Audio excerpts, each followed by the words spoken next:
FC news కు స్వాగతం. మాలకొండలో గాలికుంటు వ్యాధికి నివారణ టీకాలు. మాలకొండ శ్రీ మాల్యాద్రి లక్ష్మీ నరసింహస్వామి దేవస్థానంలో గల గోశాలలో ఉన్న 125 ఆవులకు గాలికుంటు వ్యాధి నివారణ కార్యక్రమం మండల పశువైద్యాధికారి సుదర్శి సుధాకర్ ఆధ్వర్యంలో నిర్వహించడం జరిగింది.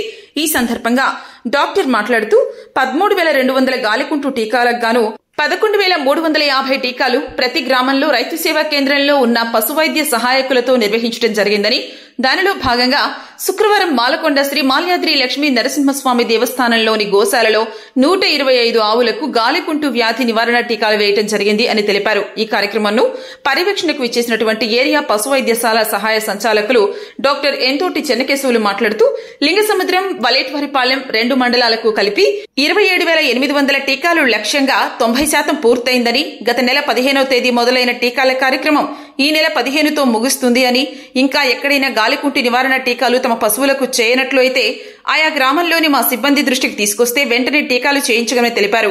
కార్యక్రమంలో ఆలయ సూపరింటెండెంట్ ప్రసాద్ మరియు పశువైద్య సిబ్బంది తరుణ్, అశోక్, కొండారెడ్డి, చౌడయ్య, వెంకట్రావు, ప్రవీణ్, మనోహర్ తదితరులు పాల్గొన్నారు.